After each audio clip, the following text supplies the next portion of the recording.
Hello, everybody. Welcome to another EMS case study with AFR. My name is Chris Ortiz. I'm the EMS division chief, and we are joined today by our medical director, Dr. Kim Pruitt. Hi, Chief. And our 7-8 quality assurance captain, Jesse Murphy. How you doing, Chief? Welcome, Jesse. Thank you for joining us today.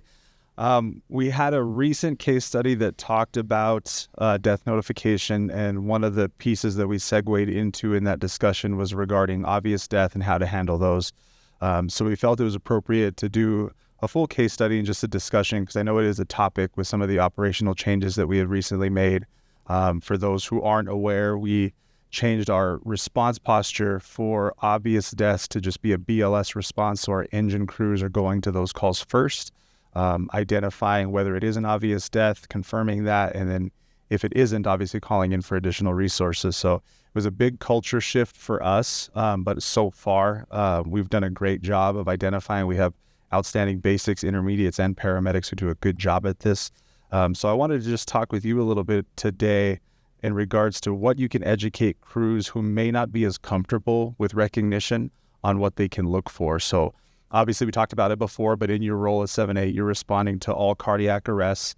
The 9 Bravos, which is obviously information that came from the caller that said this person is likely beyond help, there's no signs of life. You're not typically dispatched to those. However, if something was different when the crews first arrived, they'll activate it as a 9 Echo, call for resources. You would be one of those resources. So talk with us a little bit about your visits with your crews, BLS crews specifically, and how to safely identify when somebody is beyond help. Maybe we're starting at the end here, but the biggest thing is to convey to people that it's never wrong to work the code. If you're not sure of the obvious death findings, then go ahead and get started, and then we can always stop at any point. If you're 15 minutes into arrest and you realize you found a sign of obvious death, the guidelines are clear, we can stop at that point. So it's better to opt to start on somebody who doesn't need it than prematurely to make a decision to not render CPR to somebody who needs it. Regarding obvious death, the real ones that are very obvious, right, don't need much explanation. If you have, decapitation, organ destruction, blunt trauma arrest, right? You're thinking about somebody who's on a motorcycle hit by a vehicle. Like it's obvious that this person is dead. The ones that are a little more subtle are findings of rigor. It often starts in the face and in the jaw, particularly. And so there's a lot of crews that will come into a call. They say they felt warm to the touch. It seems like a workable arrest. They start working it, and then 5 minutes in, when they attempt to place an airway, they notice that the jaw is not pliable at all. So that would be a finding of obvious death, and so that's always a good place to start. Regarding when you're walking into the room, obviously if the patient is cold to the touch in a warm environment, that's a sign of obvious death. And livor mortis is also a finding. So those are the lower bodies on the area where the blood pools. Cap brought up a great point because that does come up regularly, to where an arrest will start to be worked, and then as soon as we go to place an airway, we'll have that jaw that's locked. And we've seen it both ways, where people identify, okay, he has rigor, we're going to stop, and then other people say, no, this is trismus. So help us, Doc, differentiate between trismus and what is rigor when we have a locked jaw. I think this is one of those situations where you have to have some clinical decision making, and it's kind of the art of medicine here, where you take the whole picture into consideration. And so this is where if there's any question, of course you start. So we'll presume that we've started doing CPR and our resuscitation. But then you start to gather more information. So presumed downtime, witnessed arrest, initial rhythm, initial capno, and if all those other signs are pointing towards this has been longer than we thought. Let's say your end title's less than 20 initially, it's asystole, unwitnessed arrest, and then you're starting to hear reports of a stiff jaw, that's probably rigor. Whereas some people, depending on the etiology of their arrest, if they hit their head or they had a seizure or something like that, it's not uncommon to get trismus in the jaw when you're seizing. But that would, I imagine, be a pretty different presentation where it's probably witnessed. There may be reports of a seizure or seizure history, not asystole, not a low end tidal, and that would suggest a more a different etiology of a true trismus as opposed to rigor. Absolutely. So taking the gray area out of that, if we had a BLS crew that arrived on a scene and they identify one of those points that you made, so there's either rigor, there's liver, decapitation obviously is very simple to be able to see. What should a BLS crew do in that case if they identify one of those? What are their next steps? So the next step from that is to just slow things down. At that point, if you need to liaise with the family to let them know what's going on, do that. And really at that point, it's a crime scene. So we can just slow everything down at that point. And I wish there was more to say about this one, but it's pretty simple. Once you have findings of obvious death, you can keep everybody out of the room, notify the family, call for APD, and cancel any other units that are responding. So I'll flip it now and make it more difficult to say that crew, the information that we got from the caller didn't match. So when we got there, we didn't see liver, we didn't see rigor, body's still warm to the touch. And that BLS crew is there alone. What steps would you give a new officer to take in that case? So great question, Chief. This happens often too, right? We get a call for obvious death. We get there and they recognize a workable arrest. So the first thing to do is to call for the balance of 9 ECHO. Get the rescue there, get 7-8 en route, make sure AS is responding, and start working it. One of the reasons we changed this is that if we do run into this, that we get toned out for a 9 Bravo, and this person we find that it's not, it's a workable arrest, it's better to have 4 people there to provide what's most important, compressions, right? Initially, 4 hands on scene is going to be better than just 2, which is what traditionally was the rescue. So I tell new officers that, start working the arrest and just keep it basic, right? We're going to get the pads on, make sure we're in AED mode on the monitor, and compressions are really what that person needs at that point. So this is a little bit of change for us too, right? Because we have the Lucas, so we don't do a whole lot of pit crew CPR, but it's important to just to go back to the basics of CPR to start. We can get a non-rebreather on passively, oxygenate as we do that, and as the code progresses, drop an LMA, get an airway, and the life packs have the AED mode. You can shock early if it's indicated, and also use the metronome if you're doing manual CPR if the Lucas isn't there. That's they're really good at doing that in AED mode. The metronome's always on when I come in, and that's our basic crew on scene first. Yeah. And we can't stress that enough, is that AED mode, because it's sometimes forgotten on the LifePak 15 that it does have that mode. So they're able to just place that on there. It'll walk them right through. They're doing their compressions. They can check in. The AED will advise whether to shock or not to shock. So that's a great point. And the best science in cardiac arrest for getting a ROSC back is actually for BLS interventions. And so those are the most important things. And that crew is well equipped to do those. One of the questions that commonly comes up is from family or also from law enforcement is, when do we think that this happened?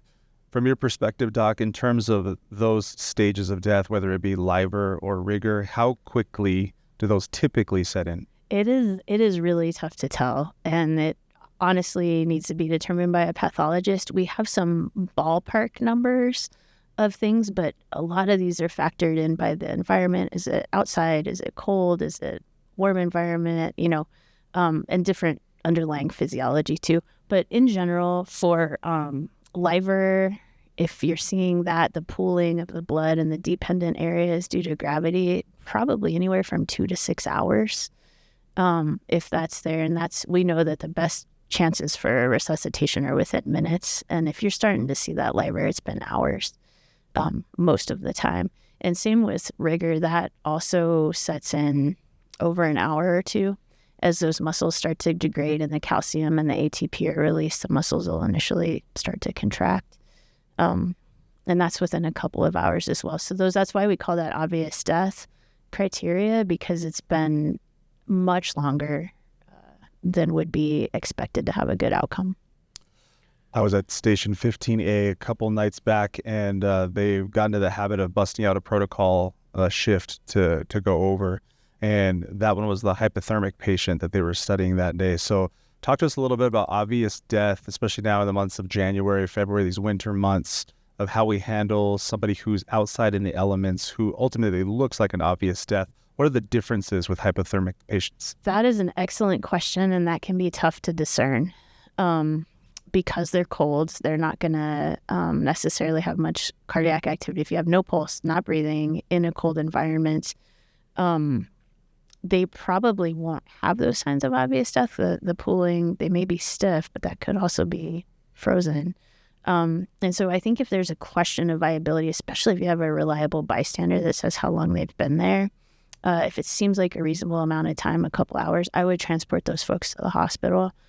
Just to give them their best chance, give the hospital the opportunity to put them on ECMO. These folks do really well. We've had several of them walk out of the hospital the next day neurologically intact once they get warmed up. And so I think that if there's any questions for these hypothermic folks, the best option is to transport. And per guideline, there's some contrasts with a hypothermic cardiac arrest as opposed to a non-hypothermic cardiac arrest. So can you talk through some of those highlights as far as like the one shock and medication? Yeah, so you still do CPR. You still manage the airway just like you would. But this heart, the idea is there may be some crystals and a little more sensitive electrical activity. So if you do discern a shockable rhythm, we recommend just one shock. Because at that point, the hypothermia is actually protective for their brain and their heart, and they actually don't need a lot of electricity. That may make things worse.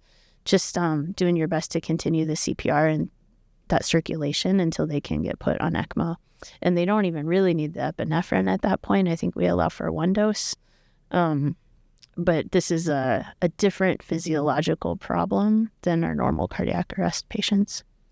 And I know we talked earlier, Chief, about the importance of working it on scene, right, for a traditional cardiac arrest. But the hypothermic arrests are definitely the outlier. And these are one of the only exceptions to doing a load and go.